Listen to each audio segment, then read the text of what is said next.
Hello, Global Theater. My name is Gerry Fialka. Today is July 18, 2025. I want to thank Rob Grant and this amazing podcast. I'm probably wrong about everything. Please subscribe.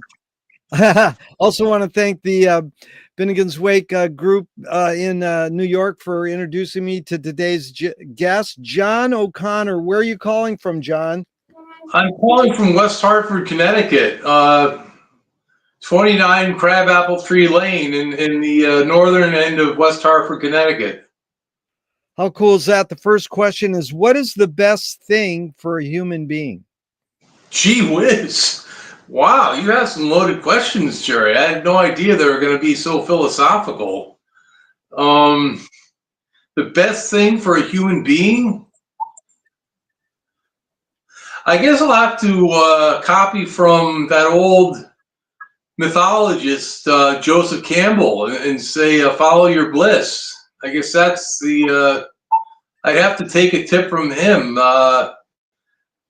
Just follow your bliss. And like a friend of mine said at a meeting I went to yesterday, a 12-step meeting, he said, God made me free, and I try to be a free man, So I think that's if you're not free, then you should try to do something about that. And I try to be a free man.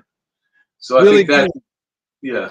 Yeah, really good, John. We're here to have fun. The questions are to have fun. So you did great. Okay. First one.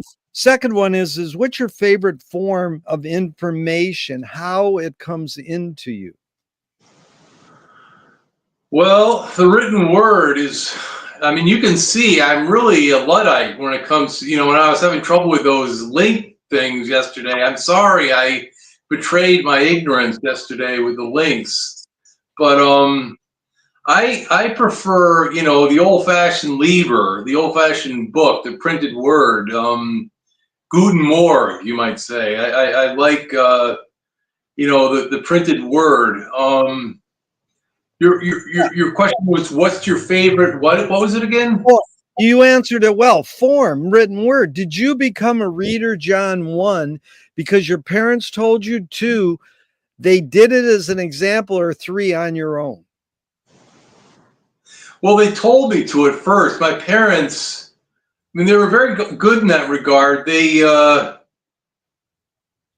forced me to read, not forced me, but, instructed me, as parents do, to read a half an hour a day. Since I was a little boy, they made me read a half an hour a day. And I dare say, though, that when I got older, the TV got a hold of me. It had that Oriental languidness. The TV just has that Oriental arabesque quality that attracted me. And but then, the way is narrow and the path, whatever the word is, the gate is whatever to life. And so, that's when I started reading in earnest again. Yeah. So what year were you born? 1967. So I'm 57 going on 58 in November. Yeah. So why do you think humans collect or gather information? Why? Yeah. Gee, that fellow in our group, the Zoom group, that old fellow talks about the beginning of language all the time. But you mean Stanley Applebaum? I've asked him all. Yeah. I love Stanley. He's brilliant. I love him. Yeah, because he says how, writing didn't come about or something first. It was language, and then he has a lot of interesting things to say.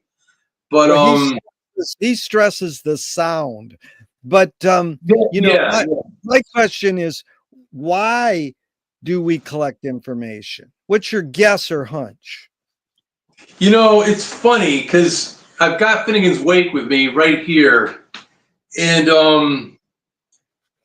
I would have to say, Shem calls it he takes the 12-fold path of dependent origination of the Buddhists, and he basically breaks down the meaning and purpose and efficacy and of speech, you know, and when he says, in the ignorance that implies impression, that knits knowledge, that finds the name form, that whets the wits, that convey contacts, that sweetens sensation, that drives desire, that adheres to attachment, that dogs death, that bitches birth, that entails the issuance of existentiality.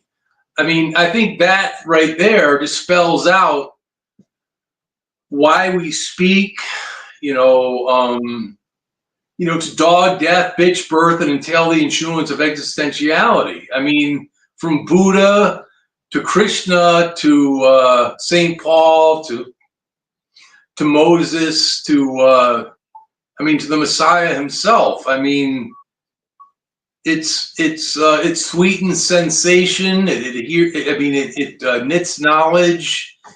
It does all those things. The living word. It's just really magnificent. What speech, the logos, the living word. Even So anyhow, good, John. That was good. And I loved you reading the Wake right off the bat. We're going to get into the Wake, but a few more philosophical questions. Is this need or want to collect information more innate or more invented by humans?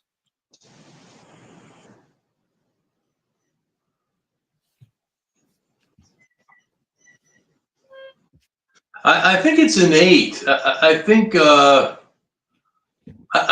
it's innate.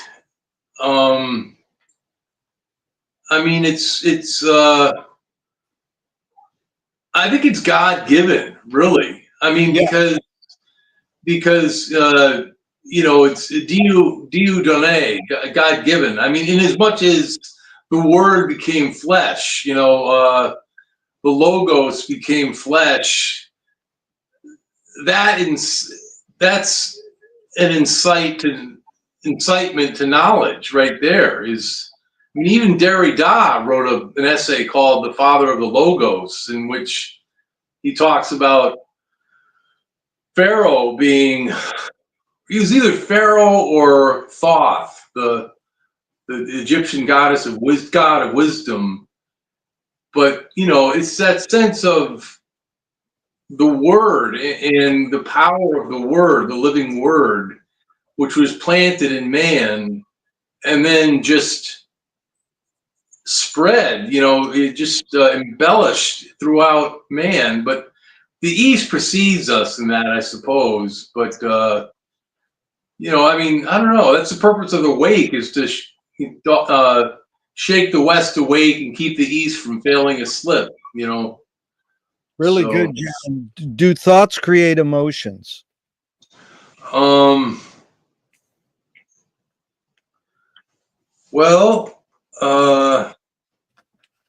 gee whiz, these are really hard questions. Just go with your hunch or your guess. Yeah. Do thoughts create emotions? Well, I think once your heart comes forth, then you feel with your heart and it precedes your mind. So I think your heart creates thought, sort of. Yeah, that's good. Yeah. Fill in the blank. I don't know what I think until I don't know what I think until I really, ever since I met this Militia Delicia like 20 years ago, and she taught me how to feel with my heart, I always go with my heart first and then that can,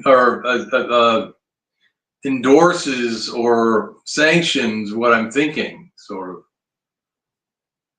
Right. So you would say, I don't know what I think until I Feel with my heart. Oh, feel with my heart. Good. Yeah. I don't know what I think until it's sanctioned by my heart. Sanctioned or feel with my heart. That's good. Because McLuhan says, I don't know what I think until I say it. Joan Didion says, I don't know what I think until I write it. But John, the question is, can humans think without language? That's that's an interesting, because I remember, what's that fellow Beckett, Samuel Beckett said, if you don't want to think, don't listen. I thought Yeah. that was interesting. But I'm sorry. So what was the question again? Can humans think without language? I don't know if they can. I know that Burroughs thought that language was a virus, I Yeah. think. Yep. But I don't think man can. I mean, I know that when the Krishna was being born, um, Krishna, they sang Vedas to his pregnant mother while he was still in the womb. So, I don't know. I don't think that man can think without language. I think that he needs that vehicle in order to think. He Well, needs that. Chomsky says language is not just words.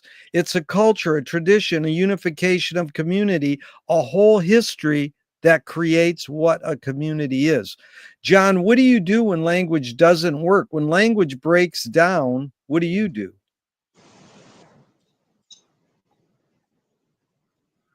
Well, when language breaks down, I feel, really. I mean, I mean, I don't mean to say, I sound like a real Dude, bleeding liberal, but I mean, no, that's all right. I want you to be honest, lay your cards on the table. You don't have to qualify. This is all good. But do you think humans, your observations of humans in general, are we more feeling beings or more thinking beings? I think we're more, like Oscar Wilde said, man is anything but rational, and I think there's some truth to that. It's passion. I mean, passion is. I mean, because it's funny. I spoke at a AA meeting last week, and I'm sorry, I'm tipping my hand here, and I'm thinking, a lawyer speaks without passion or prejudice in the courtroom, Yeah. But at something like this, where I spoke, you must speak with passion and prejudice. You know what I mean? It's sort of funny, but These are two from Alan Turing in the 50s. One is thinking a function of the soul.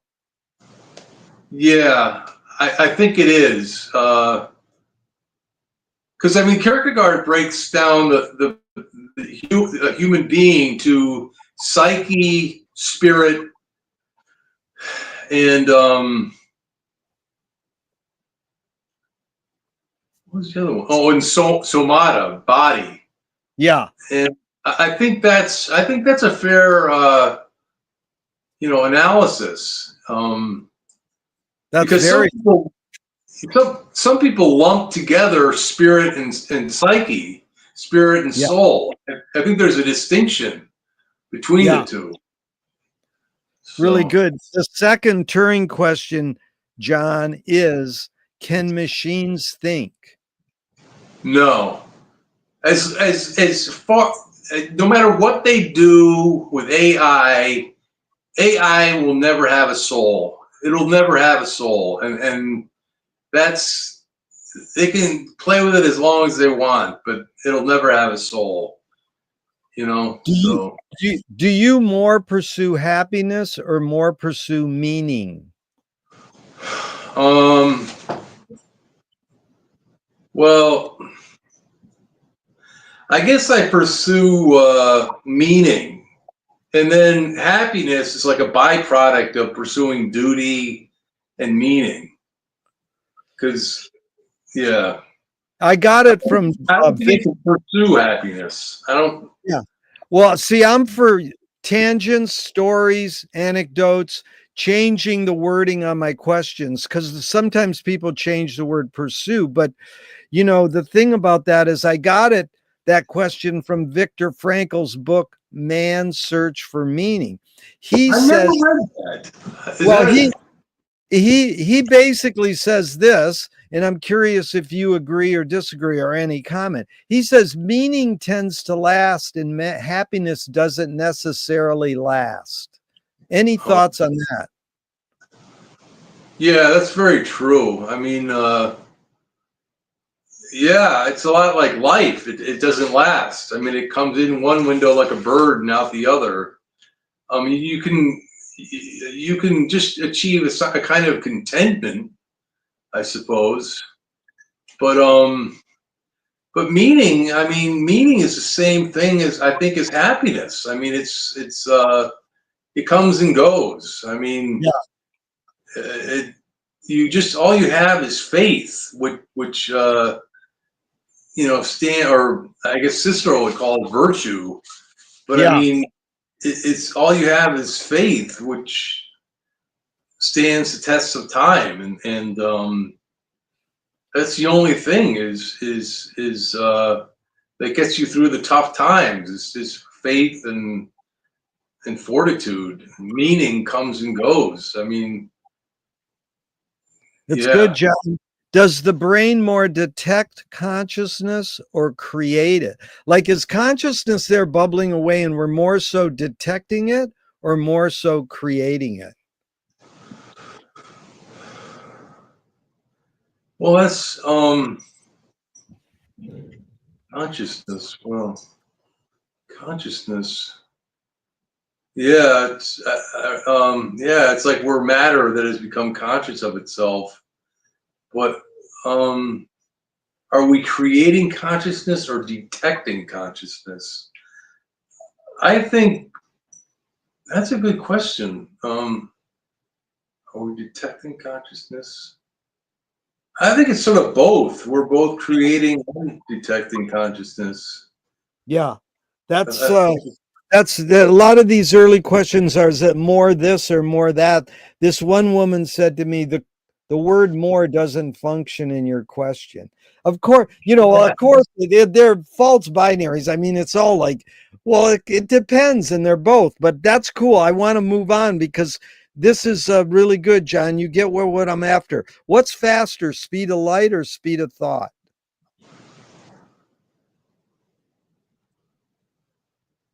Well, I think they're one and the same because I mean, Yeah. thoughts move at the speed of light, in my opinion.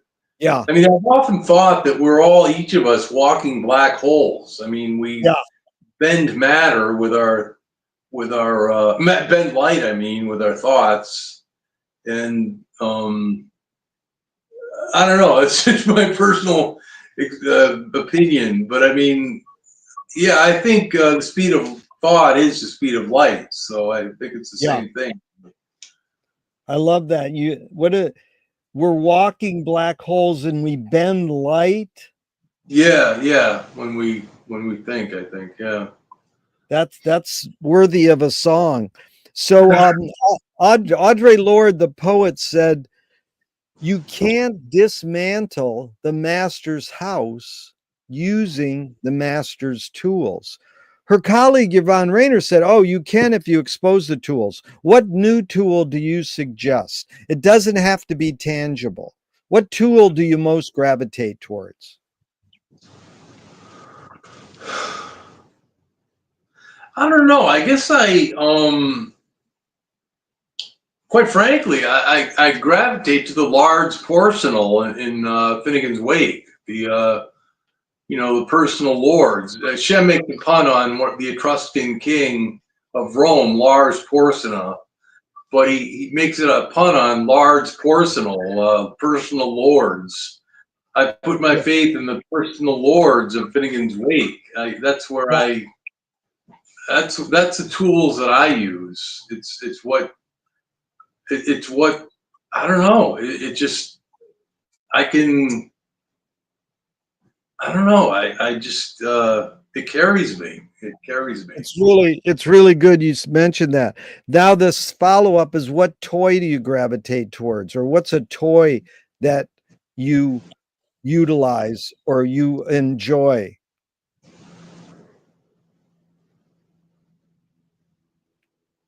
I don't know. I mean, I like watching TV, but I can't do it all the time. I only watch twice a week. But I really think the television is. I mean, I might get lambasted for this, but I think it's like the Qibla, like the Qibla that the Muslims have that points toward Mecca. I think that's the TV is. I think it's madness, but I mean that to me is what it's like. It's like the gateway to the East, and Yeah. so anyhow. But How do you spell that? How do you spell that, John? Qibla. How do you spell that? Kibla. That's really good. You taught me something good there. So, what do you worry about when you go to bed at night? It's funny, Gerry. It's Gerry, right? It is Gerry, correct? Yeah, it's spelled with a G. Yeah. I feel robbed if I have to go to bed anytime before midnight. I really feel robbed, and it's almost, I don't know. It's just weird. I mean, a lot of it has to do. When I was a boy, I had a very bad sense of timor mortis, or fear of death, and it haunted me to my 19th year when I had a twice-born experience. And it might be residual from that, but anyhow, but I just don't like going to bed before midnight, and I feel like I'm dying every time I go to bed at night, and it just bothers me if I feel like I'm dying. Like, I don't know, it's weird. Can you forget, John? Can you forget to die? Yeah, I do. I do. Yeah, I do. I mean, I'm much better than I used to be when I was a boy. But Yeah. I mean, but I believe in the salvation boat. I have much better grasp on things. So Well, McLuhan learned from Ezra Pound, the poet, that artists are the antenna of the race. They're broadcasting and detecting the hidden psychic effects of our inventions, so we might learn how to cope with what we don't like about our inventions. So, John, I asked you the question Marshall probed his whole career. Why do we ignore the hidden psychic effects of our inventions, even though the artists are broadcasting them to us?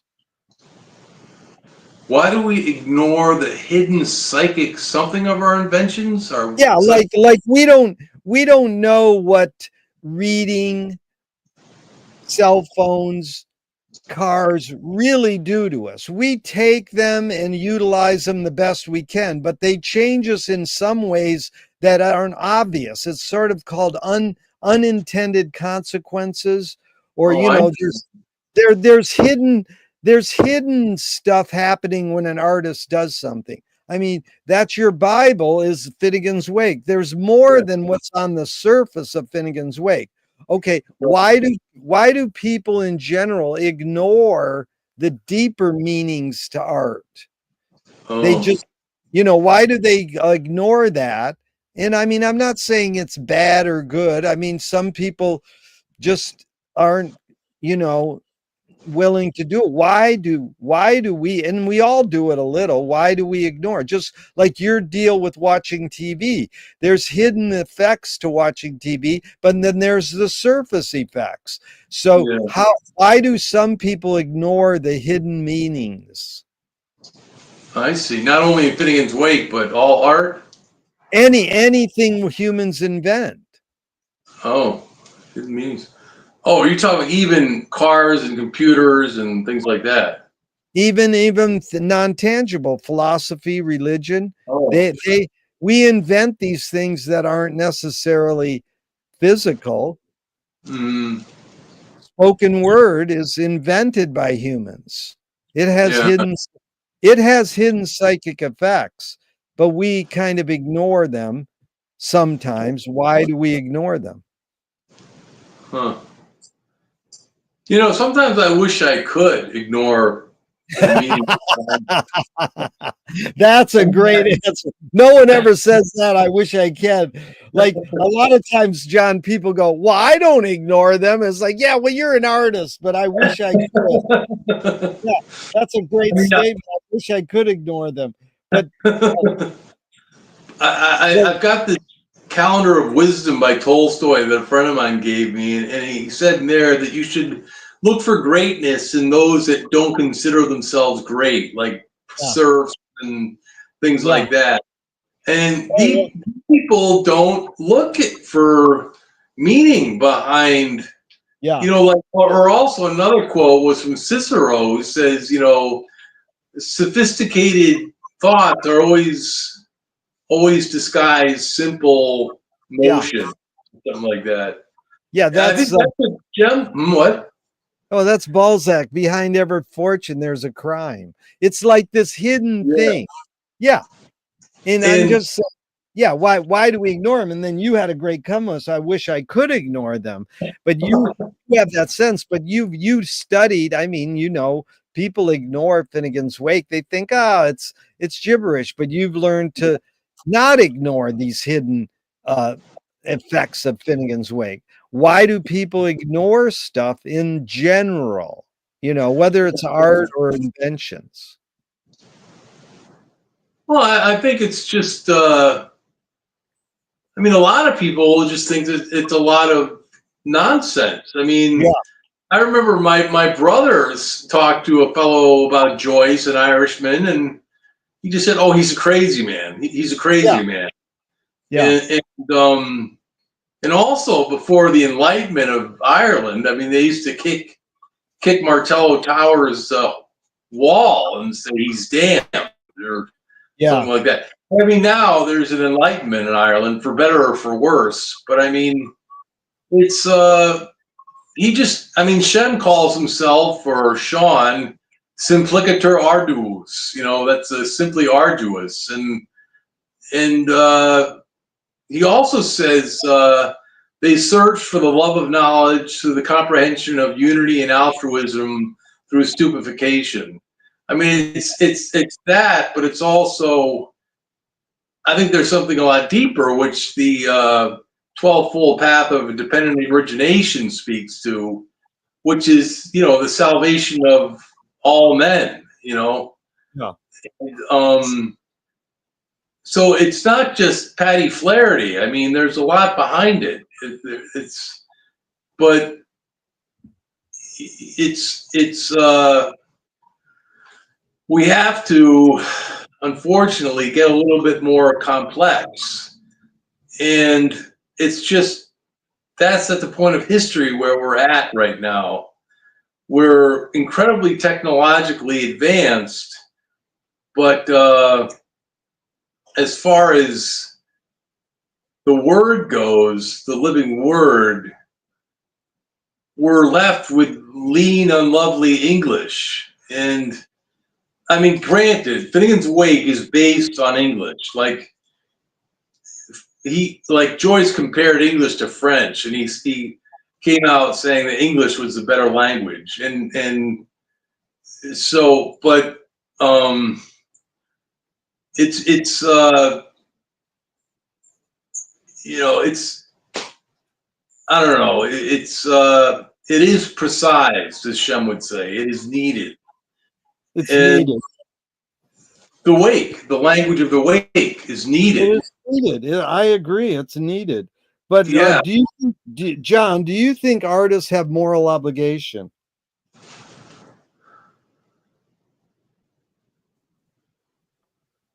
Well, I mean, there's Kant with the categorical imperative. I mean, that if you think that what you're doing, the rest of mankind should be doing, then what you're doing is a categorical imperative. And I think Finnegan's Wake is a categorical imperative. I think that it's the language of the wake should be spoken. Shem was constantly saying it's meant to be spoken.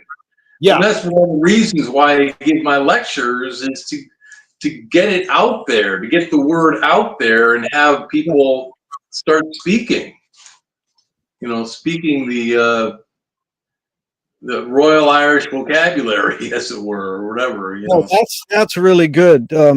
It is to be seen on the printed page and read out loud at the same time, turning Yeah. your eye experience into an ear experience. But I'm saying, just in general, artists, do they have moral obligation? Well, I mean, it's funny because, I mean,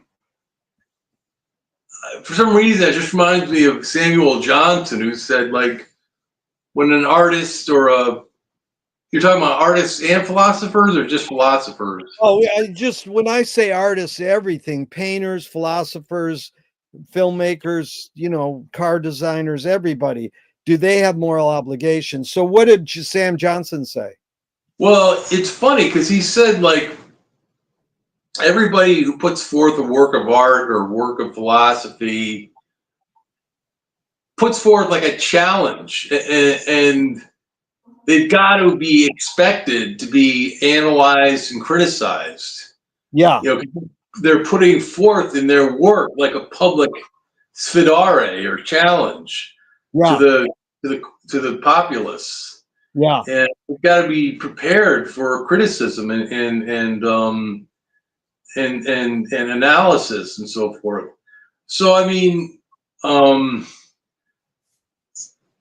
I mean they, I mean, I guess they do have a moral obligation. I mean, it goes back to the Bible. Am I my brother's keeper? I mean, morally, I mean, you do have some responsibility to your fellow man to be edifying and not Twanisonian is what Shem would say. Twani is the Finnish god of death, and you want to be uplifting and have your, that's what Kierkegaard would say, uplifting discourses, and yeah. So You're smart, John. You're teaching me a lot. Those are really good because you evoke two main things. Sam Goldwyn, the film producer, said, "As for the critics, don't even ignore them." And um, Sam Johnson, my favorite quote by him is, "No man but a blockhead ever wrote except for money." Yeah, we're here to have fun and laugh. So are you more afraid of new ideas or more afraid of old ideas?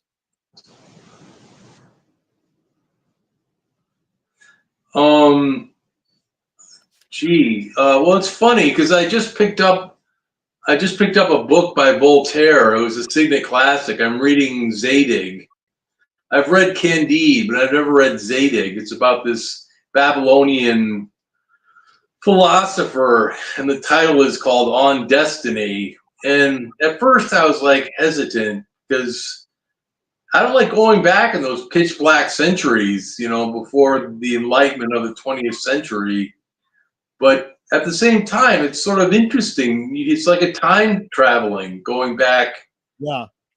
going back in time, getting into the mind of Voltaire, even reading Plato, I mean, or Aristophanes. I mean, it's sort of interesting. I mean, Athens was a very cosmopolitan town. It was very much given over to litigiousness, but I mean, it was a very interesting town. And like when I first read Plato in college, I was surprised at how facile it was. Just people talking. Philosophy was just dialogue between two people. I was surprised at how accessible it was. I couldn't believe it. It was just two guys talking, and Socrates and his auditors, and but the thing about today's, I don't know. I mean, it just like evanesced, philosophy just evanesced into psychology and Freud and Jung. And then after them, like Derrida says, philosophy is just effacing itself before the signifier or something like that. Yeah. And like, I don't know. I don't know about philosophy. I feel like it's come to an end with Finnegan's Wake. I mean, it's just, yeah. And I've never read much of Heidegger. I mean, I've read summaries of him, but he gives me the Fontads sort of. But I don't know. I think again, Shem says we're going forth by black, and you have to give honor to where honor is due, and so I think it's necessary to read the classics. I mean, I think you have to read the classics like Dante's Inferno and War and Peace, and things like that. You have to read them if you're going to be considered a whatever. I don't know what you want to be considered, but Well, John, here's the quote. Look at this. Everything in the world exists to end in a book. That's Mallarmé. Mallarmé. That's So when did he live? Say it I've again. heard. When did he live? He's a symbolist. I don't know the years, but he's French symbolist. McLuhan said, in order to understand me, you have to know all the symbolists in all of James Joyce. But Oh my we God. can we can look that up because, John, what you said there was really good. Can you conjure up your earliest memory ever or one of them? I just remember walking by a patch of like clover, some flowers down the street from my parents' house. That's an early memory. And also getting hit in the face by hail when I was in my mother's arms in the wintertime. I think that's Wow. one of the biggest memories. Is That's about it. memory more a curse or more a blessing? Well, I mean, see, I've got a very bad memory for short-term things. I'm good with long-term, but I'm very absent-minded, and it's just very problematic for me because I'm always like, I've got these like pensées d'escalier, thoughts of the stairs, where I'll remember I forgot my hat in the room, or I, forgot, or I remember like, the just word or something, and or it's really troublesome. But you're saying, is it better to have a long memory or a short memory? Well, again, you put the questions in the context you want. I'll tell you, when I say that question to most people, is memory more a curse or more a blessing? They usually go, Oh, well, it's a blessing, but then they'll go, well, it could be a curse. Yeah, I can. So, I mean, rarely do people say memory is a curse, but we know that it's like, well, it depends on what you're going to you're going to remember, because yeah, it's sort of a stupid question. Well, let's move on. This is no, that's okay. tell me someone within your immediate family who had an impact on you, and what specifically was that impact? I have to say, my brother Rick. I mean, he had a big impact on me. He was older than me by 3.5 years, and he's just very active. Very, it's like the ascription of the active, as opposed to the proscription of the passive. Yeah. And he was just very, like he bought a lawnmower for $1 when he was 13. It was broken, and he took it home, took it apart, put it back together, and it worked. And he was just always good with machines, and I was always overshadowed by that growing up. Like I always had this sense, like I think the Greek said somewhere that, and this I found very incongruous, but that the beautiful is the useful. Yeah. And I always felt that way about my brother's machinations. You know that, and you know he made like he had a motorbike, and he made a paddle tennis court for us, and he was always doing, you know, like, and speaking of Voltaire again, like Voltaire, this funny thing on Candide, like this Pangloss is talking about like the possible reasons for the earthquake in Lisbon. And Candide's like, yeah, whatever, just give me a glass of water. I'm dying of thirst. You know, and Voltaire is saying, you know, the end of knowledge is action, not just knowledge in itself, you know. And so I think that's what I, you know, respected about my brother, is that I'm lost in my head, but my brother is, you know, doing things, you know, and I always respected that. And basically I came to the liberal arts mainly because I could not, it was by process of elimination, it was by incapacity. I couldn't do the sciences. I mean, it was, yeah.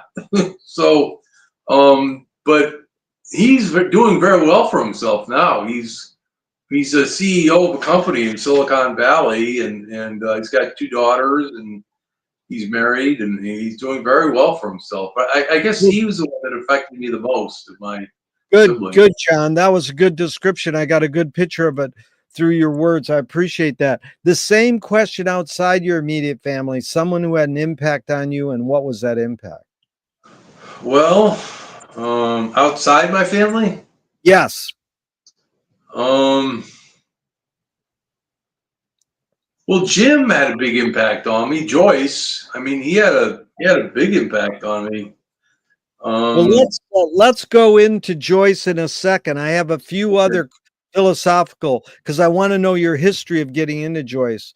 Okay. But I also wanted to know about your encounters with John Bishop, how long that happened. But let's wait. Let's go into those in a second. Did your parents raise you in a particular religion? Yeah, Roman Catholicism. Oh, me too. Yeah. Do you pray? Yeah, I do actually. Yeah, I just, they're just, you know, snippets of breath, and just Good. offered up to I call him Yahweh.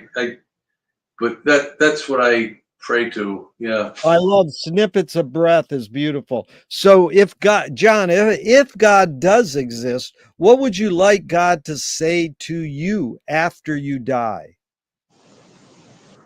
Welcome home. Yeah, I love that. Yeah. Do evil people exist, or does evil use people as a vehicle?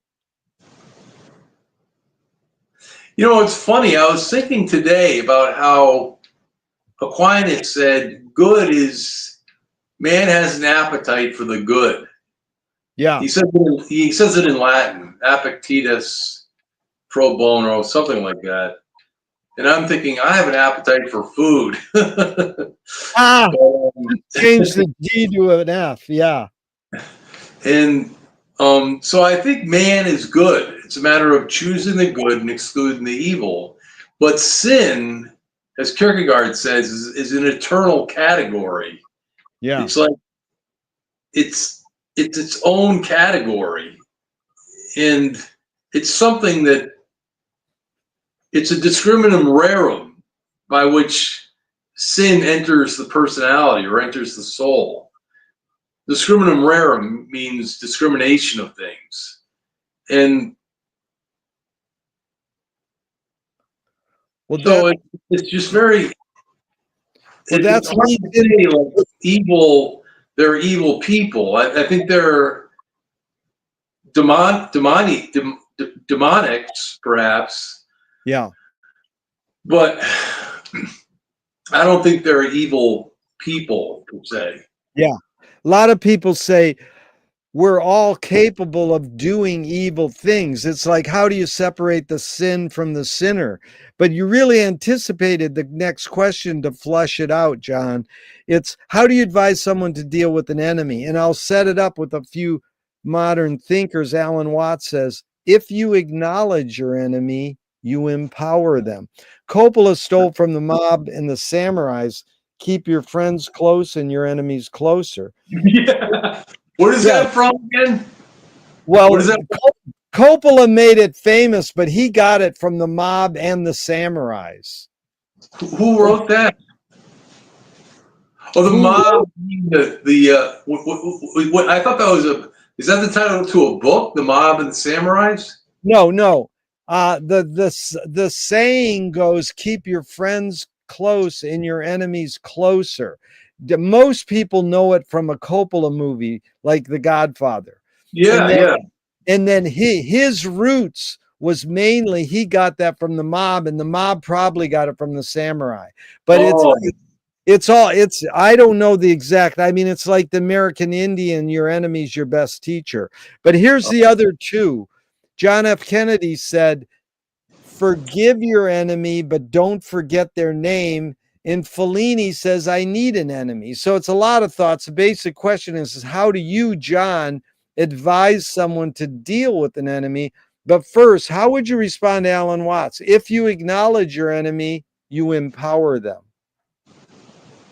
I think that's very true. I mean, I had a sort of an argument with a friend of mine in the program who, in my opinion, threw two people that I know under the bus, and I just couldn't countenance that, and I had to stop giving him rides for a period of like 3 weeks until I realized that holding this against him was being just as mean as I was accusing him of being mean. Yeah. But then my holding his sin against him was being just as mean. That's a good observation, because like you don't want to turn into your enemy. But right. but if a friend says to you, you had a great revelation there. But if a friend says to you, I'm being bullied, what advice would you give them? Or what would you tell them?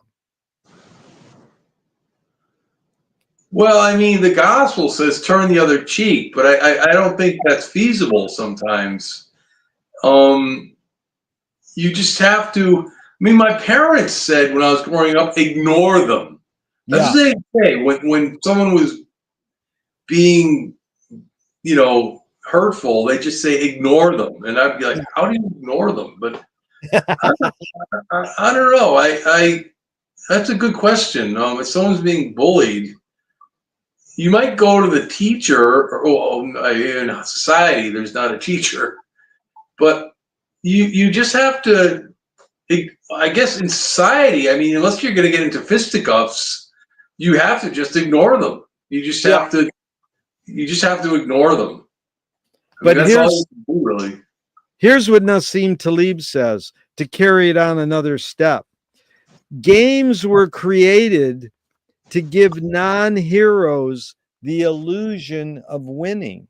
In real life, we don't know who wins or loses, but we can tell who a hero is.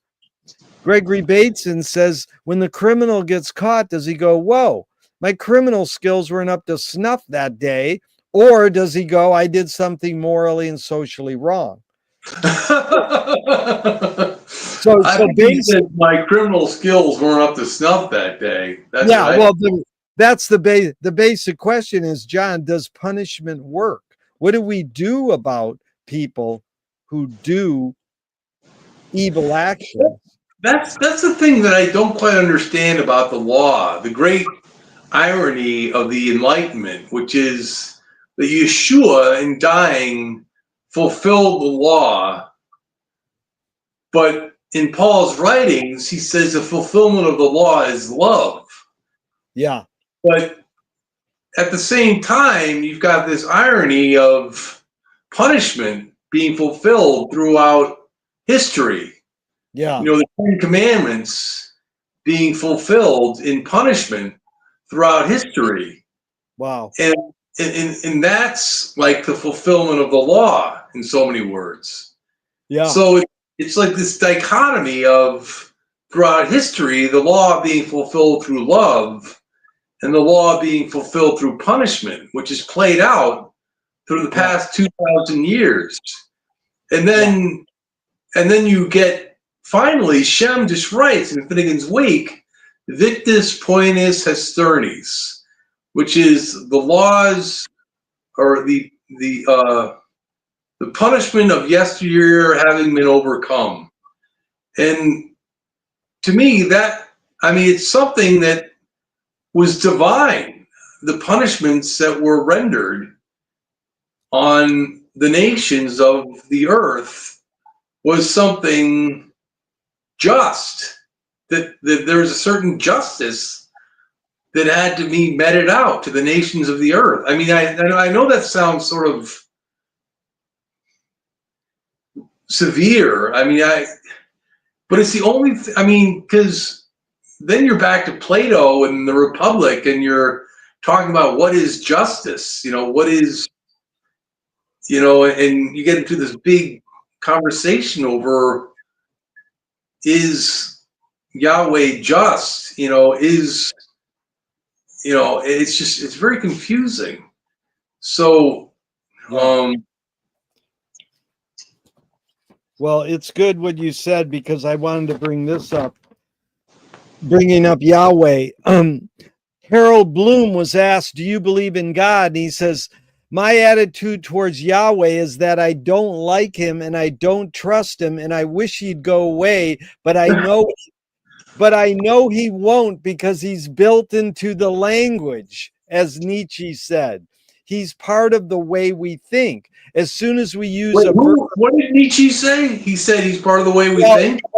Yeah, he's implying, this is Bloom, but I know Yahweh won't go away because he's built into the language, as Nietzsche said. So he's implying that Nietzsche said Yahweh, he's built into the language. He's built into the language. Then Bloom continues, he's part of the way we think. As soon as you use a verb involving being, you're in trouble. So, Harold Bloom's a sophisticated thinker. He knows how to suss out all this great literature, and he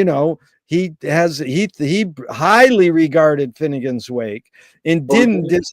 Oh yeah, he highly regarded it as one, and he highly regarded Joyce. So, but this whole thing of is Yahweh just? It was really good what you said, but it's to carry on this into Joyce now. He was the first projectionist in Dublin at his movie theater, Volta Cinema. Who, Joyce was? Yeah, and he started a cinema in Dublin, and he basically checked out. He said, "This is stupid. Why should I go inside a building and see a movie of a tree when I can go outside and see a real tree?"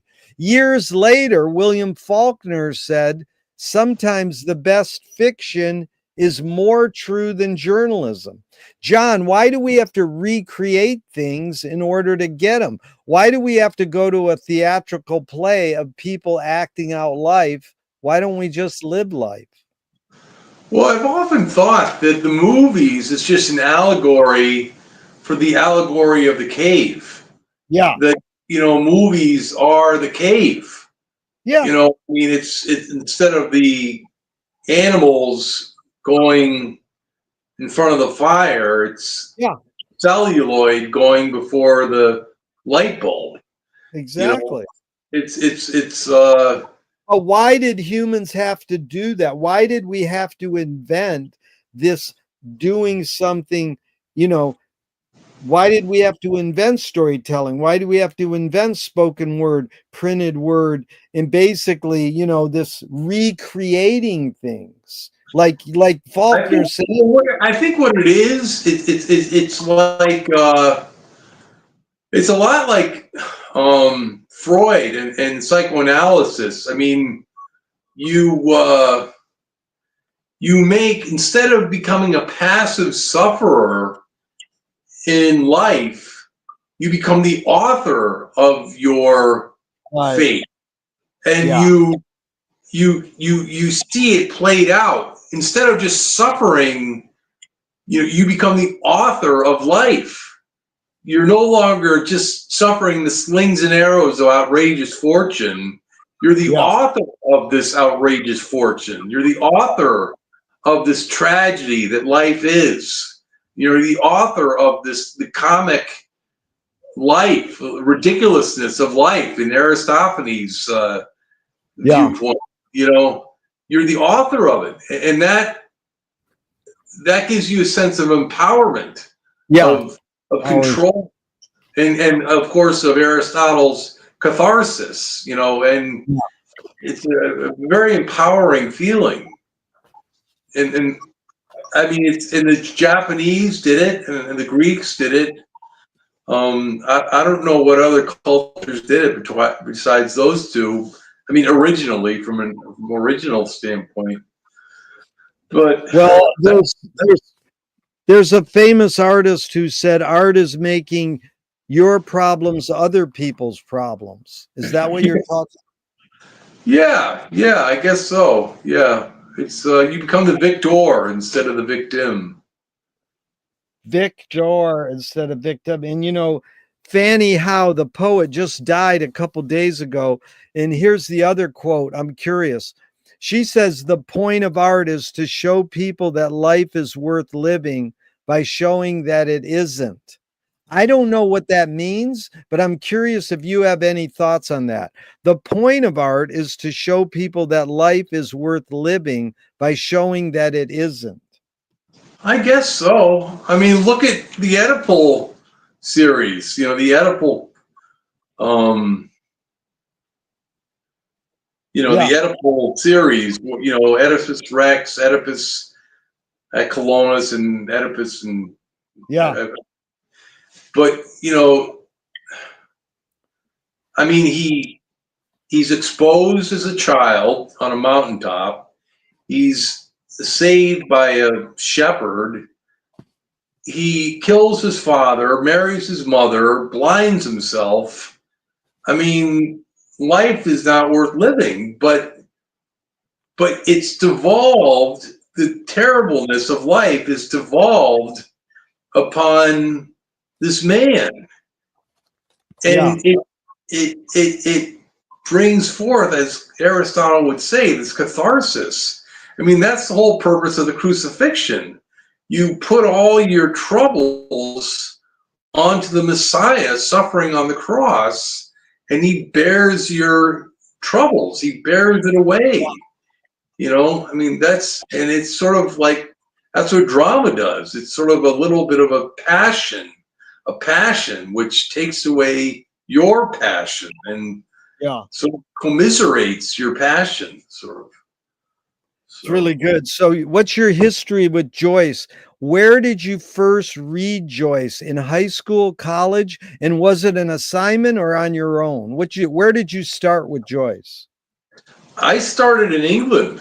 I was living in a fraternity house my sophomore year, and I was really suffering from dementia praecox, and I just had to get out of Dodge. I just needed room, some elbow room, as I call it. And so I wrote to Institute of European Studies and applied for this London program they had, and they accepted me. And I crossed Brennan's herring pool, and I went there and was part of this British literature class, and I read A Portrait of the Artist, and it's like I totally identified. I mean, the prayer that Stephen Dennis's family used before meals, bless us, O Lord, these thy gifts, which we hear about, was the same prayer that we used growing up. I identified with a lot with what Stephen went through, although Stephen had more cojones than I did. I'll tell you that much. Getting laid at 16 years old, going to a prostitute at 16 years old, and I mean, Jim or Stephen, whatever you want to call it, him, he really had a lot of chutzpah or bravery doing what he did. I mean, that was something. My Timor Mortis. Well, What?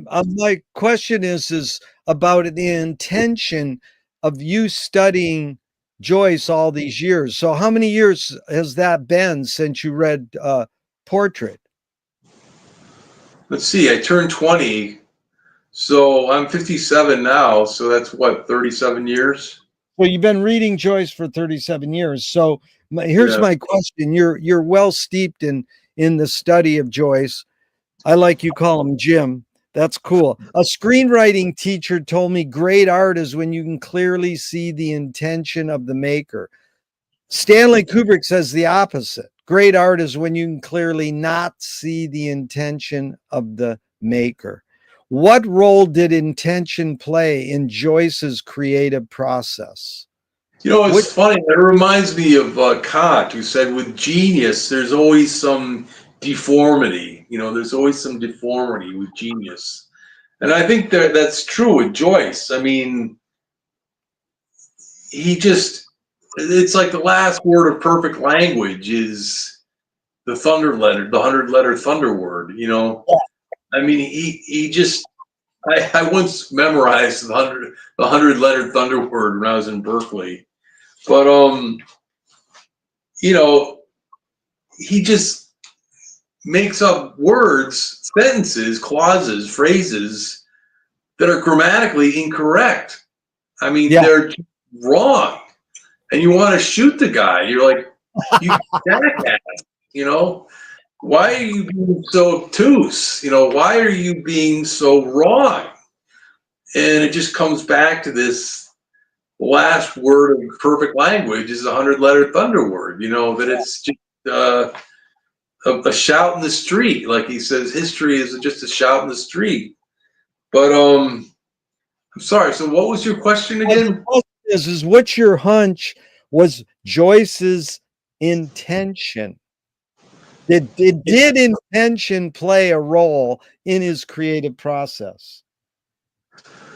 I think so. I mean, I know he said, and I'll speak to Finnegan's Wake. I know he said that in writing it, it was like you probably heard this before, but he said in writing it, it was like burrowing into a mountain and from both sides and hoping that it'll be somewhere in the middle. Yeah.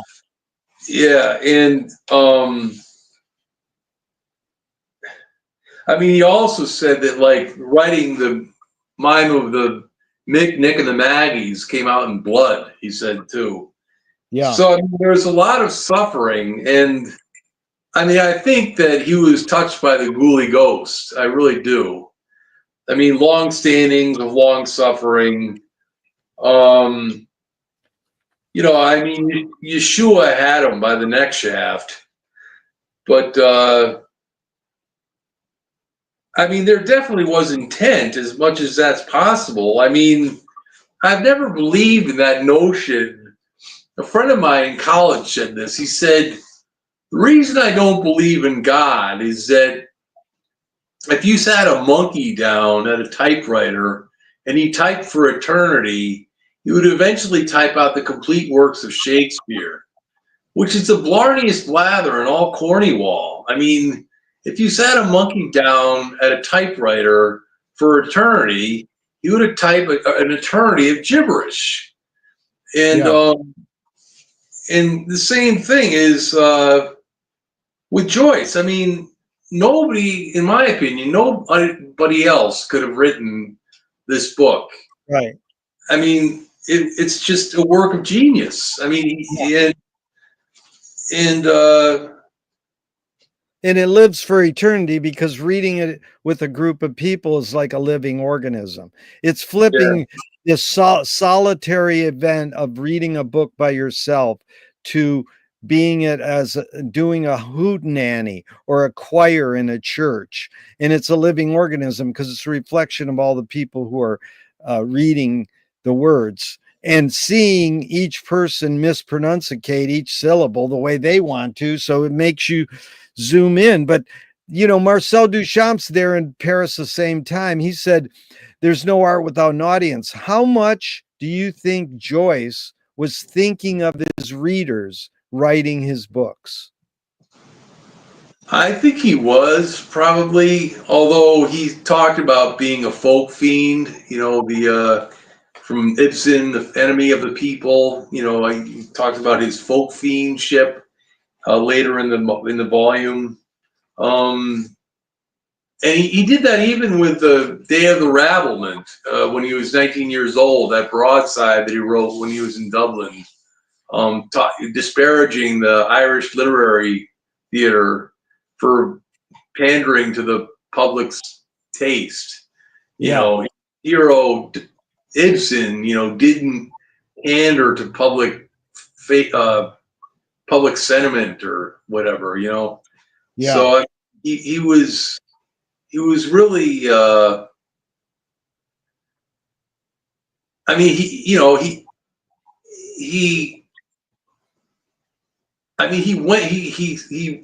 listened to the beat of his own drum, or whatever the word expression is. You know, he went his own way, but I'm sorry, what was your question again? That's good, John. You've addressed it, and we'll suss it out more. It was, how much was he thinking of his reader when he was writing? Yeah, was he more writing for himself or writing for his reader? Well, you can't separate it. It's both. But I wanted to frankly, I think he was writing for God. I think he was writing for God. Okay. Yeah, I really do. I mean, I think he was moved by the Ghoulie Ghost, and that he was writing for his higher power. I mean, at one point he says, God has jest.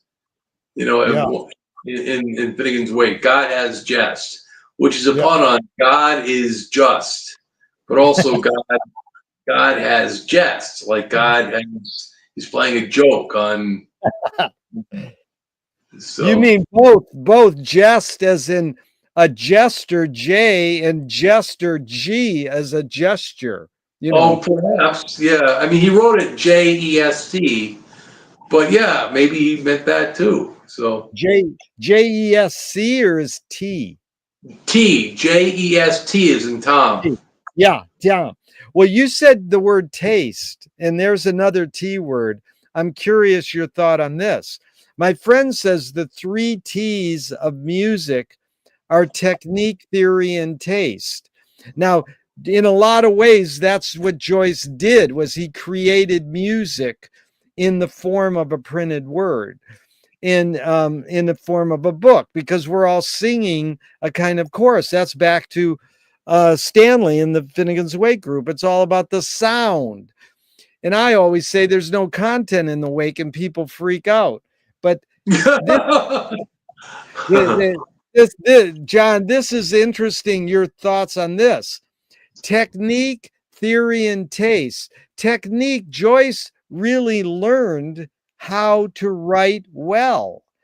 Theory, he knew the structure of language very well. How does one acquire taste? How did you acquire the taste to gravitate towards Joyce and not, DeLello or Robert Anton Wilson or David Foster Wallace or Proust or whoever? Well, you gravitated towards Joyce. Is that in regards to something that's called taste or aesthetics? How does one acquire taste is the basic question. That's a good question. I remember, going back to Kant, I was going for my master's at Central Connecticut here in Connecticut, and Kant talked about the difference between taste and something else, and I forget, but it's funny. Well, it's sort of like my semblable, my frere, that French thing, hypocrite, lecteur, mon semblable, mon frère, and that's basically what it was with me. I saw in Joyce that my brother, and he was just this bitterness, this Gorky bitterness that I saw in Joyce, but I just felt like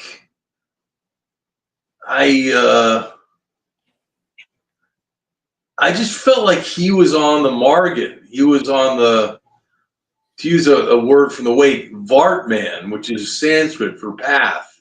He was on the path, and I needed to be on that same path. And that's why I left on Easter Sunday of 1992. I left my apartment in New Britain, Connecticut, in my Audi 4000, my 1980 Audi 4000, and I left without telling my parents, my Padma, and I went to Berkeley, and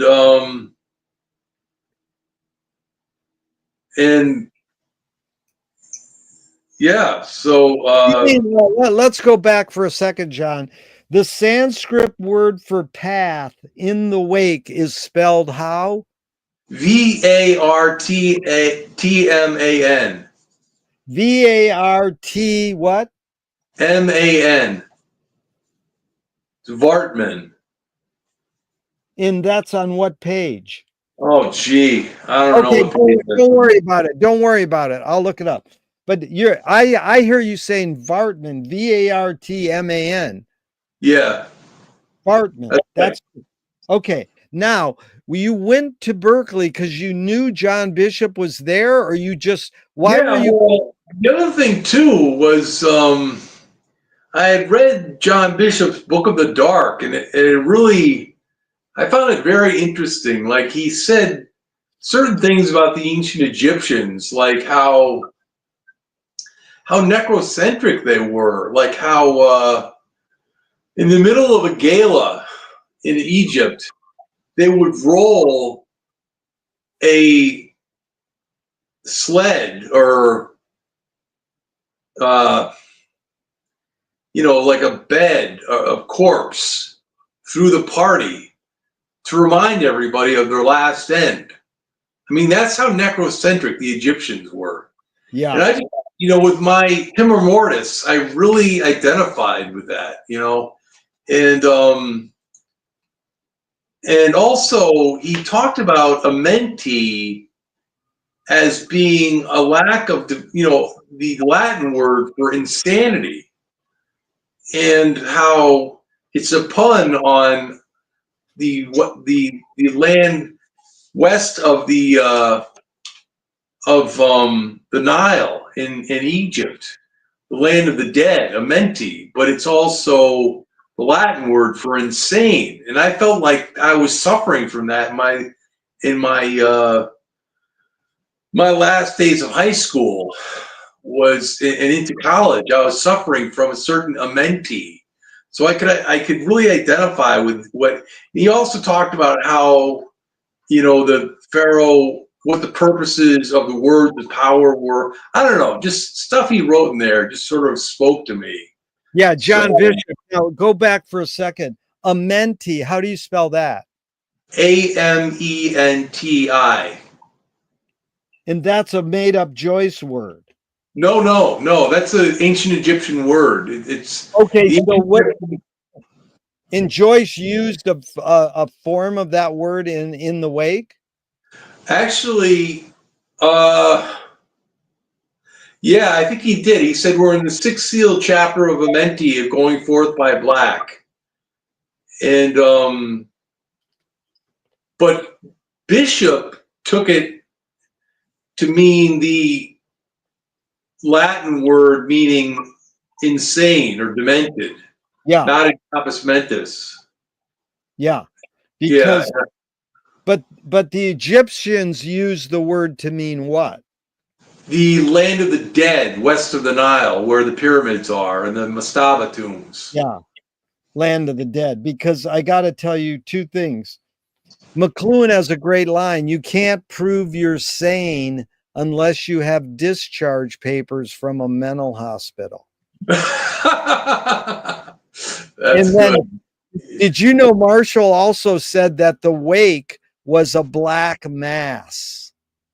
Yeah, I can believe that. Yeah, Shem really. Do you know what time it is? Well, we got about 15 more minutes. Can you do 15 more? And then we do our. We have to go to the bathroom. Oh, that's all right. Go to the bathroom, and I'll just talk. Don't turn anything off. And Okay, I won't. yeah, that's Okay, totally okay. I'll be back in 5 minutes. No, that's fine. And I wanted to remind our listeners that John O'Connor attends Finnegan's Wake Reading Club in New York City. A lot of people don't know that in 1947, basically, was the first Finnegan's Wake Reading Club started in New York City. And T.S. Eliot was involved, and it's got a rich history, and it's still going strong. In many ways, it's how one should approach the book Finnegan's Wake. That is, with a group of people reading it aloud. Now, once COVID hit, it sort of idealized the situation because now people can gather on Zoom sessions and read the Wake aloud, and they can be from all over the world.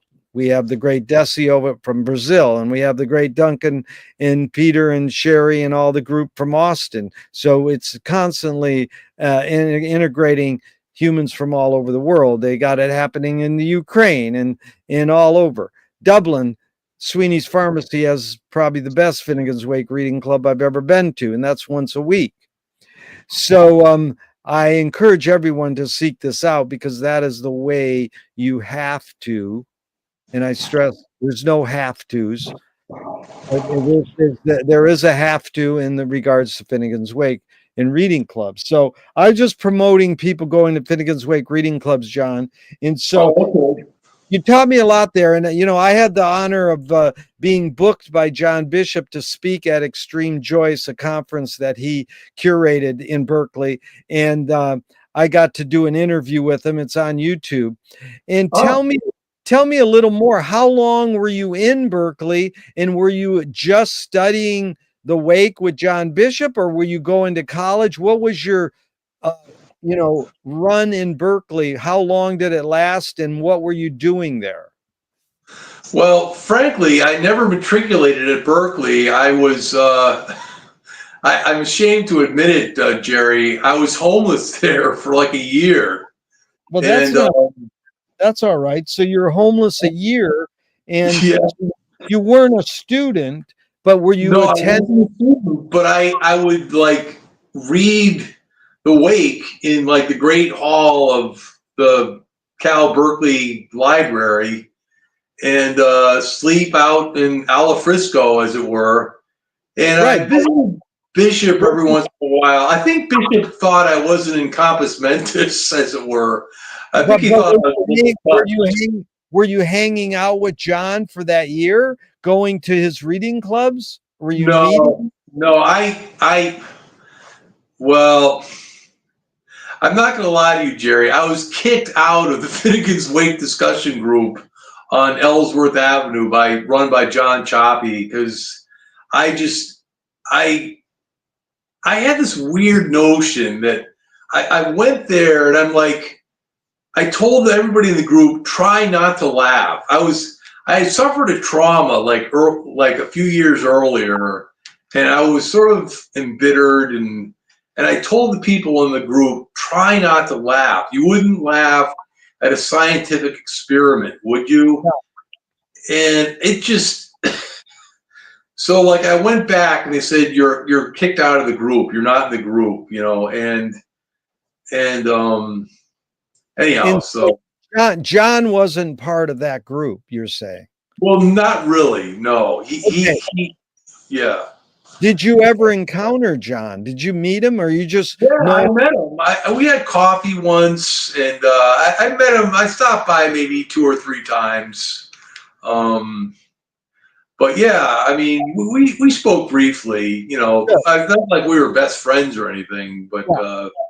So then you spent that time in Berkeley, then you returned to Connecticut, and have you read all of the other Joyce books, or are you just a Wakean? I'm just a Wakean. I've read Ulysses, A Portrait, Dubliners, but my main theme is Finnegan's Wake. That's my right. That's good to know. So let's go into Joyce specifically for a couple minutes. How much percentage do you think Joyce got the wake, and how much percentage do you get the wake? And you know, you don't have to be humble. I mean, honestly, you're pretty well versed in the wake. What's your guess? 0 to 100%. How much do you get the wake? Oh, gee. Well, my métier, to use a word again, is chapter 2, book 2, chapter 2, the night lessons. I've deciphered maybe 3/4 of that. I've done, and I give lectures on that, but I try to make each lecture a new lecture, so I'm not repeating myself. Yeah. Although sometimes 3 people come, sometimes 1 person comes, sometimes 15 people come. The Yeah. most I've ever had is 27, whatever. Anyhow, but as But far as just an overall guesstimate, what would you say you get the wake? oh, I don't know, maybe a quarter or a third, maybe. 33%. Yeah, maybe. Yeah, I don't know.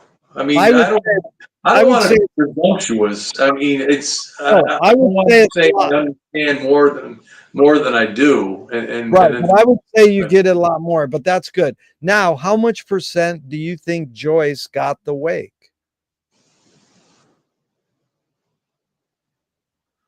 well, he once said to somebody that he could explain every single line that he wrote. He once said that to somebody. He I said, know "Well, that, but I mean, just being honest, bottom line, how much oh, percentage really do you think? I mean, Joyce said a lot of things. You yeah. know, I mean, I'm not discounting what he said, but I'm just saying your kind of hunch.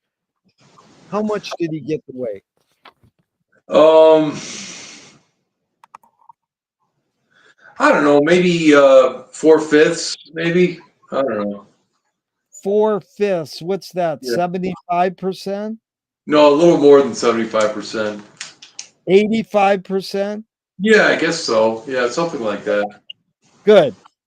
Okay, when Joyce says epiphany and everydayness, what do you think that means? How do you suss out an epiphany in everydayness? Well, just looking for the diamond in the rough. I mean, looking Yeah. for the beauty in everyday life. I mean, again, it's hard to find meaning every day, but as he would say, seek it head up. Go forth by Optimus Maximus. Uh, you just have to hold your head high. Yeah. There's a line from Portrait. I will try to express myself in some mode of life or art as freely as I can and as wholly as I can, using for my defense the only arms I allow myself to use: silence, exile, and cunning. I think McLuhan learned a big thing from that. He's saying using for my defense the only arms. So he made it a body part. And Marshall eventually said, everything humans invent extends some humanness. Like knife and fork extends our teeth. The shutter in a camera extends our eyelid. And maybe even non-tangible, say religion or philosophy, extends consciousness. What did the writing utensil extend for Joyce? What humanness? Well, I mean, I immediately think of Freud, and I mean, I don't know.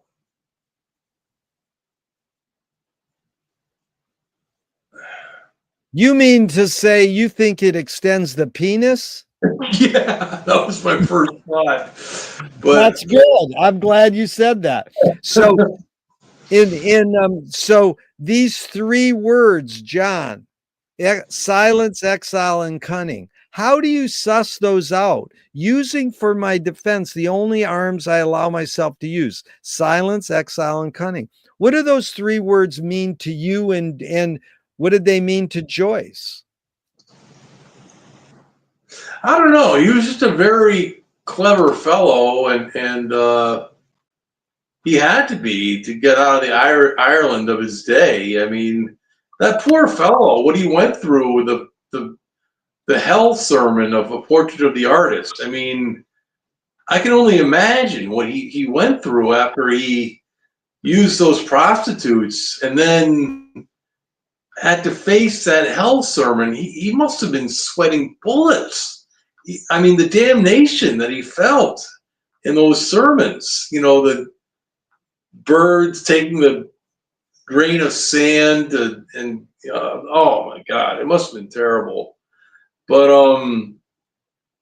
you started off by saying cunning. You mean he was just witty with words and strategies? I mean, what about the other two? Silence and exile. But is that what you were meaning by cunning? that was the only way. That was the only way he could breathe, was to get out of Ireland. Ireland was, you know, as he said, the sow that eats her farrow. I mean, he had to get out of that libera nostalgia, as he called it. Libera nostalgia was the only viewpoint he could arrive at. Yeah. You know, that libera nos, the Latin libera nos, free us, and then he has the libera nostalgia. So, I mean, that's the only view he could prove up or find through exile is, you know, he all that, you know, silence and cunning only came to him through exile. I mean, everything depended on his exile. The silence and the cunning. I mean, well, the silence and the cunning allowed for his exile.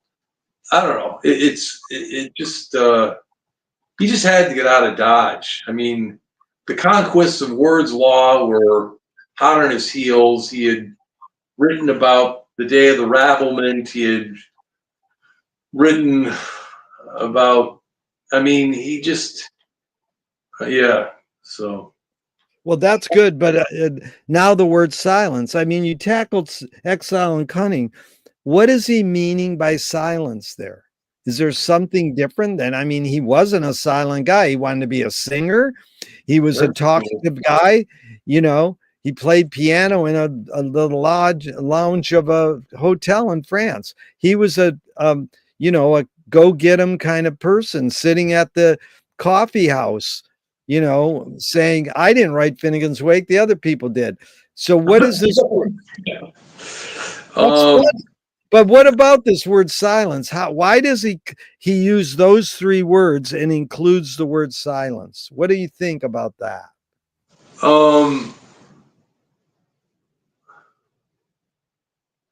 You know, it's funny. This guy that interviewed what's his name, Warren Beatty, said it was more what he did not say than what he said. I mean, whatever. But I don't know. It's sort of, or like, what's his name? Wyndham Lewis said that Joyce answered everything with an adequate duplicity. And what's that mean, John? Adequate duplicity. Yeah, like he didn't, like he used to say, verity, fear, you know, like fear the truth. Like, and I guess Joyce knew so many truths that he didn't, he was very cagey with them, that he didn't reveal all the truths that he knew that he could have revealed. Yeah. And if he did reveal all the truths that he knew, that he would have been, I don't know, punished in some way by the Irish of the time. Yeah. And that's why he relied on silence, is because he just knew too much. He knew too much, as it says in the so. Well, John, I asked for 90 minutes and we're there at 90 minutes. Can you go a little longer now? And what I'd like to do is plan a part 2 so we can really get knee deep in the swamp muck of Finnegan's Wake. But if you can go a little longer now, how much longer? Could you go 5, 10, 20 minutes? What's ideal for you? I've got 36 minutes left on my phone, so I can go as long as that lasts. Okay, let's go for another 20 or so. So Okay. you brought up a lot of good things there, so we could go off the script and get deeper here. So when you said the truth, and I like you bringing up Wyndham Lewis, because I think it's an important part of Joyce to know about Wyndham Lewis. And Louis Buñuel is a filmmaker who says, "I'm for anyone who seeks the truth, but I part ways when they claim they found it." Now, most people go, "That's good. I agree with that." And one guy finally said, "No, that's bullshit. I'm for anyone who seeks the truth, but I part ways when they claim they found it." I think this guy says, I think if you're going to seek something, it's because you want to find it. So I morphed it into the question. The cliche is the journey is more important than the destination. If the journey is more important than the destination, then why do we have to seek or name a destination?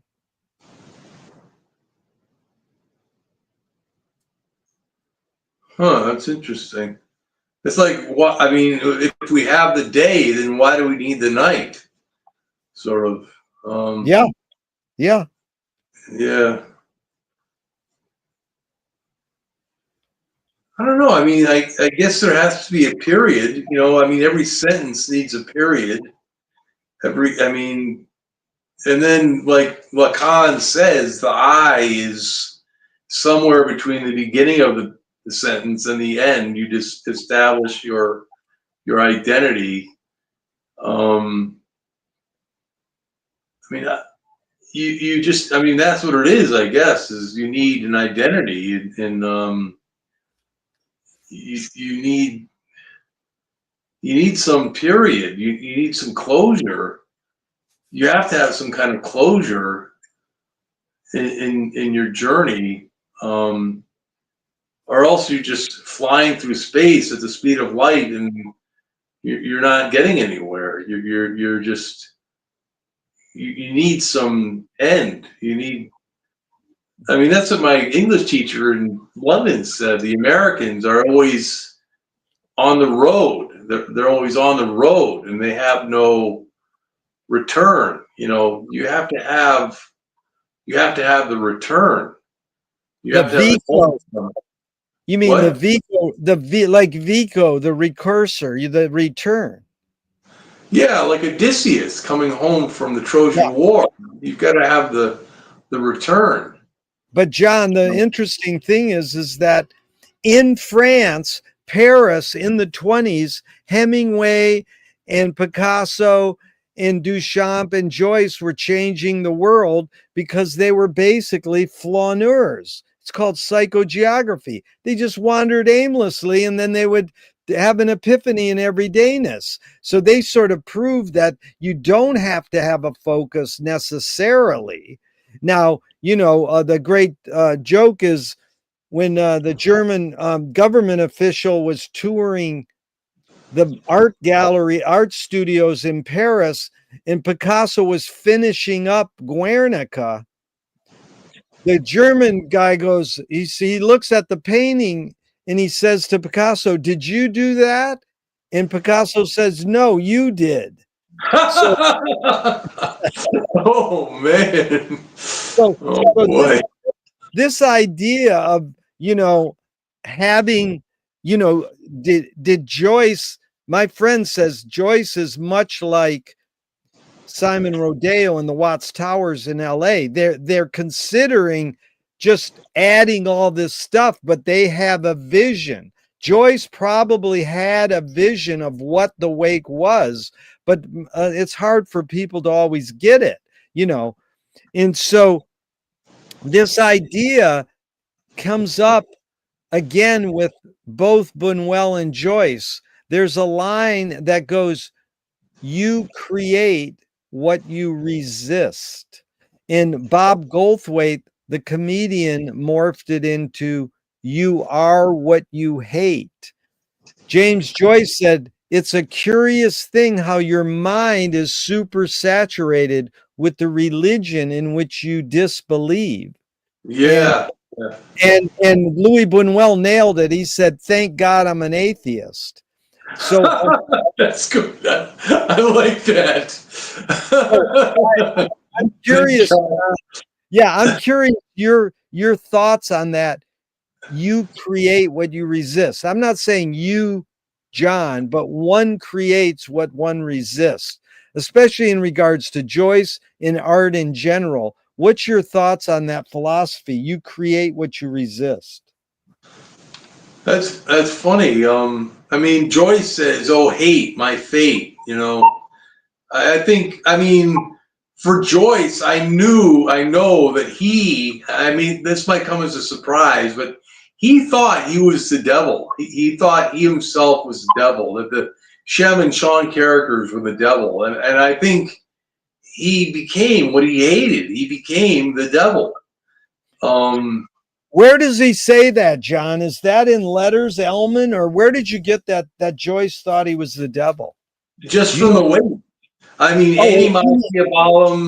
anima diabolum mene credidisti mortuum. He writes that out in Latin, but in wow.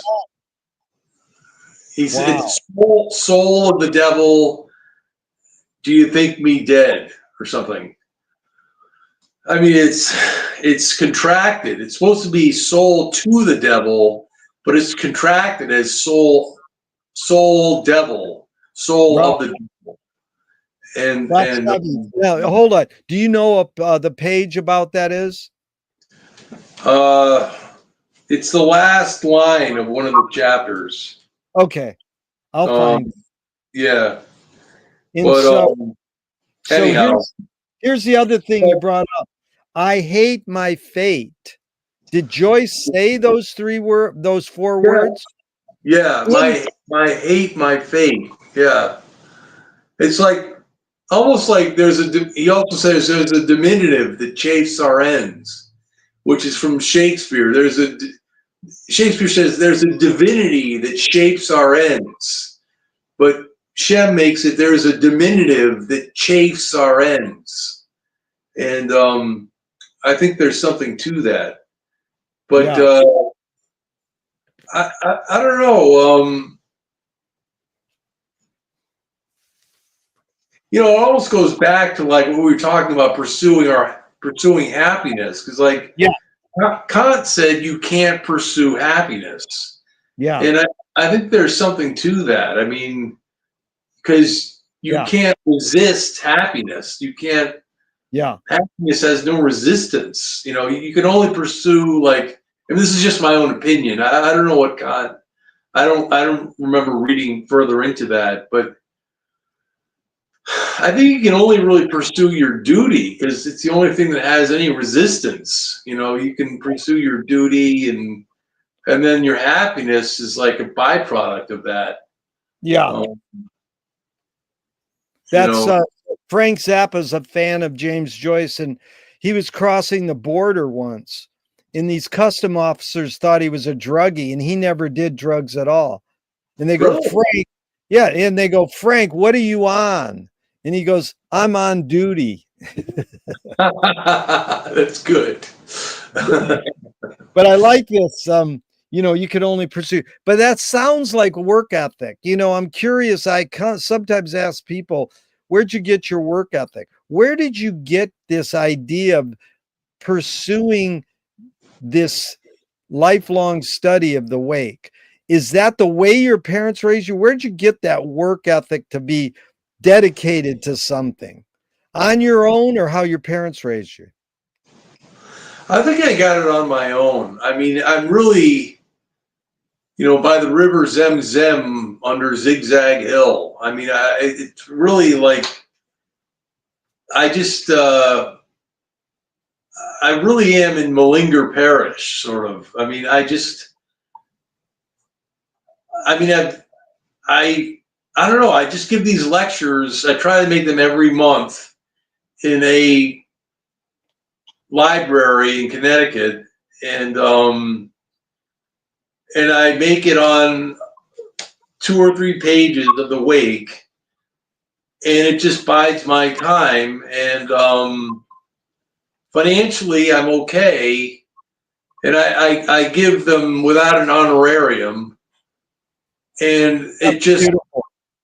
Yeah, what? that's beautiful. You're dedicated. I appreciate what you're doing. How many lectures have you given since what year? When did you start?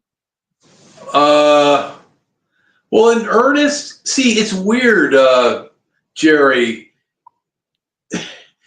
It's like I was griping for a while because I used to give lectures using wake words, but not on the wake. I would give a lecture on, say, Krishna, and Right.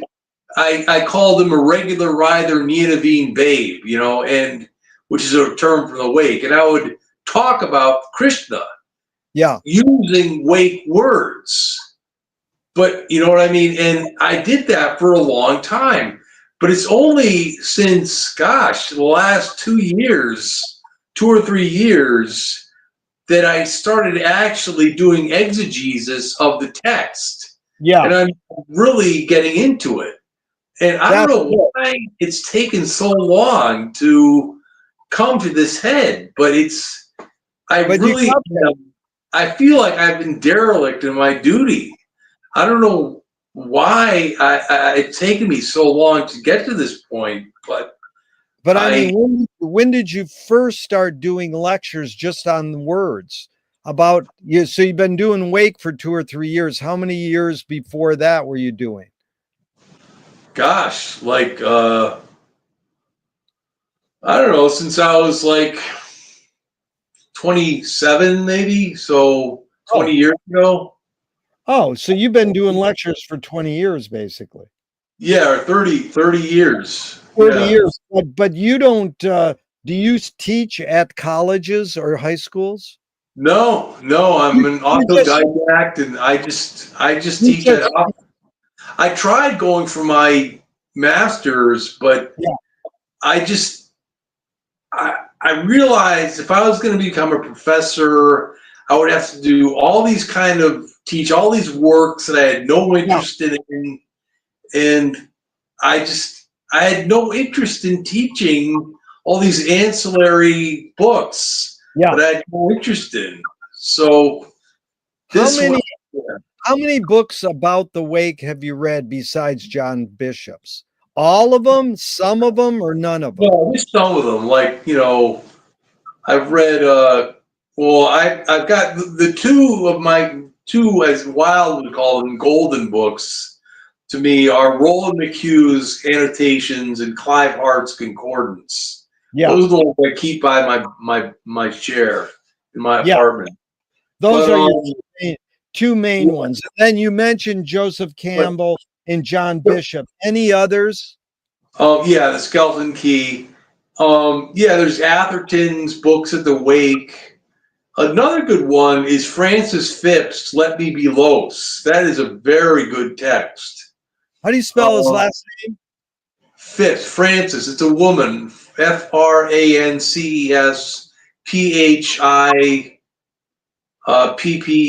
I think. Very Oh, good text. great. And then there's the Book of the Dark. Yep. Uh, But not many others because there's so many, how yeah, yeah. Like I never looked into the newsletter that right. much. Yeah. No, that's Um, good. It's really good. So you brought up this word suffering. So I want to talk about suffering a little because it's a theme that comes up so often in my discussion groups. People go, "Well, Bob Dylan says suffering is what life is, and the Buddha says suffering is what life is." And it's like, what do you mean? When you kind of agreed with Mike Kelly's line, art is making your problems other people's problems. Well, art could be making your joy other people's joy because I that's think true. so it works both ways. So here's a couple lines about suffering, and I'm just curious how you would suss them out. The first one is Leo Bersani on Stephen Mallarmé's poetry. He's a poet critic, And he's saying that this French symbolist, the very crises which threatens the writing of poetry sustains poetic composition. Any thoughts on that line? The very crises which threatens the writing of poetry sustains poetic composition. Wow. You know, it's funny, Jerry. I've always thought that poetry's time has come and gone. Yeah. I just see it all as derivative, and the true poets were the classical poets like Petrarch and Dante and Homer and Virgil, and maybe the English poets like Keats and Shelley and Byron and Blake, and but that now it's just playing with words, as Berkeley would say. It's just people playing with words. But let's transform that out of the word poetry, John, and say the very crises which threatened Joyce writing The Wake sustained The Wake's composition. Would you say that's applicable at all? I guess so. I mean, you need a certain amount of tension for anything to live. I mean, yeah, I guess I would say that the very thing that threatens it sustains it. I mean that you need, I guess, in the same sense that you need evil in the world God created evil in order to sustain his creation, I guess. Well, here's the other one. This is Tom Waits. I like beautiful melodies telling me terrible things. The world is a hellish place, and bad writing is destroying the quality of our suffering. Wow. Now that's funny, because how can you say there's quality in suffering? Is there quality in suffering? So he's sort of being tongue in cheek, but I'm just curious.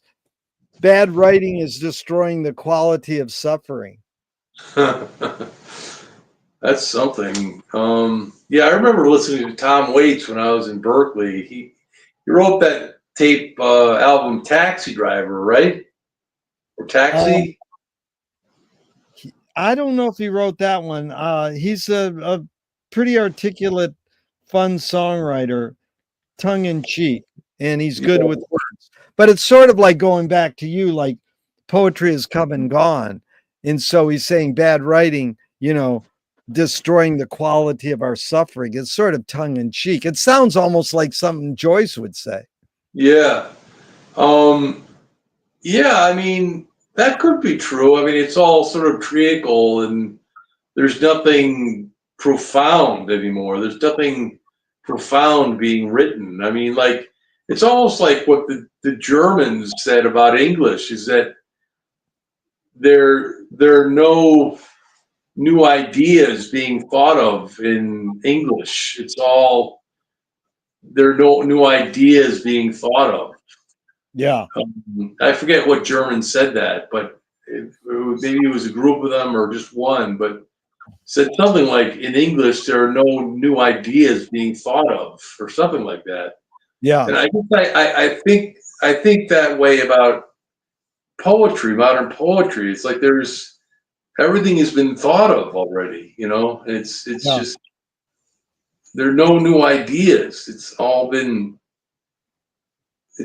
thought of, it's weird. It's sort of a despairing view, I guess, but it might be just. I'm not sure, though. I don't know.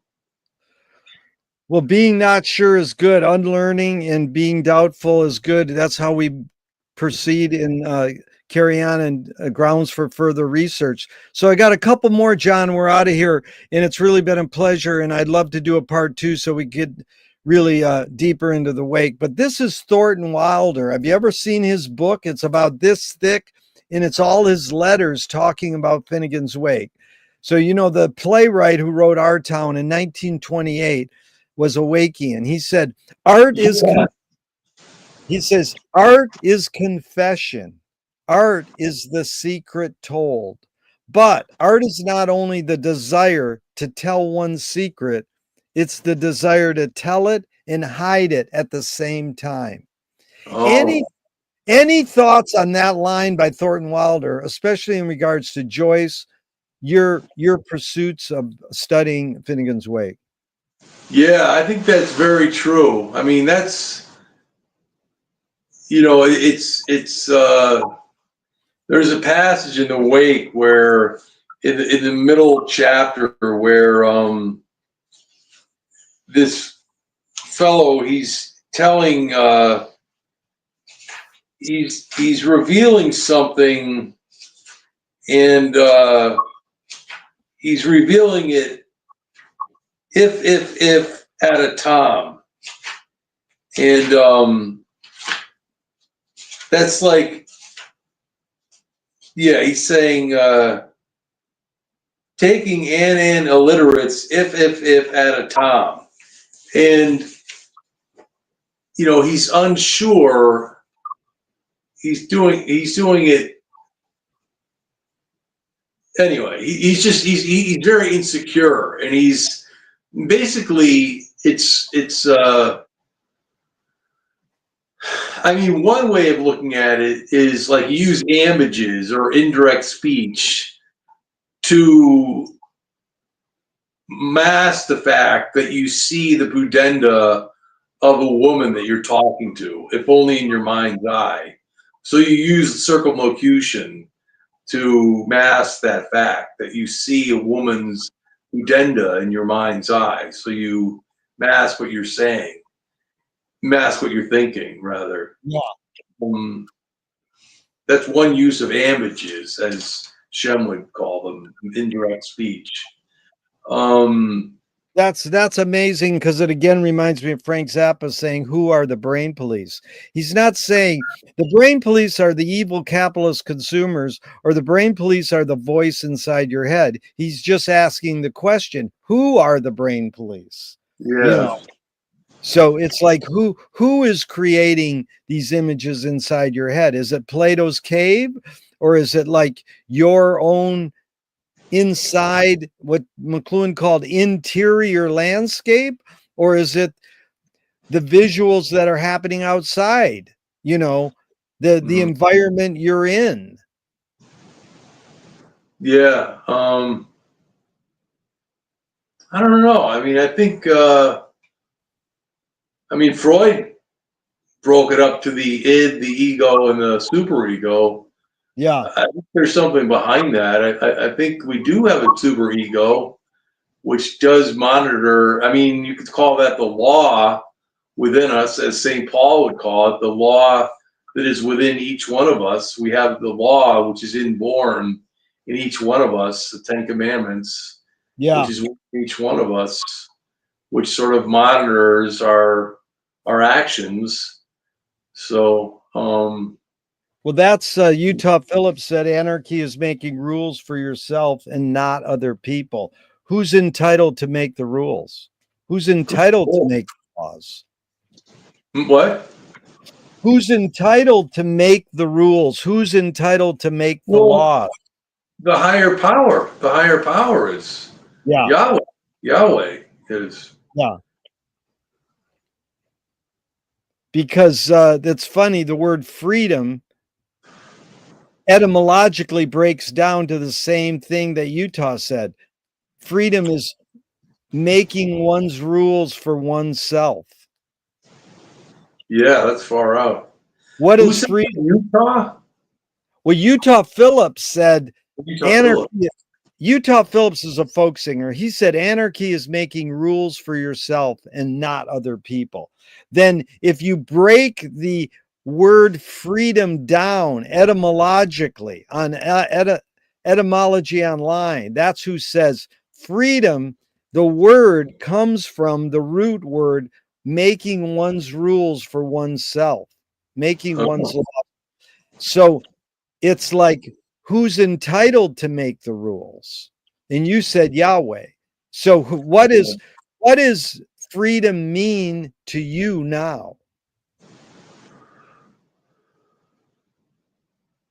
Well, it's funny. I mean, going back to Kierkegaard, he says we dread freedom, we dread possibility, we dread nothingness, and I guess that's one of the reasons why I turn to the wake is because it gives me closure. It gives me a rebus. You know, as Shem says, our mod needs a rebus. You know, our mod is another word for spirit, but and rebus is like a game, a letter game, or something like that. But Yeah.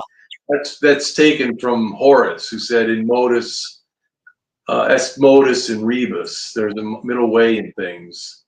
Um, uh, so I'm, I always get lost. So what was your question No, again? no, no. Yeah. It says, what does freedom mean to you Oh now? yeah.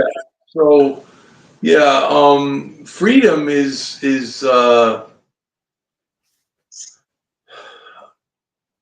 I guess freedom. It's almost like the pursuit of unfreedom. You know, it's weird. It's like, Yeah. but it's funny. Kierkegaard also said that the will of freedom is weaker than the will of unfreedom, and and I guess it's just yeah, it's almost like,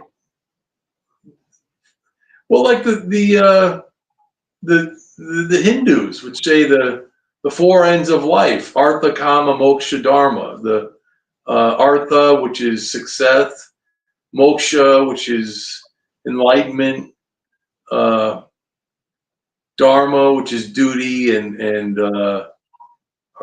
kama, which is pleasure. And those are the four ends of life, and that's what I pursue with my freedom. Yeah. That's good.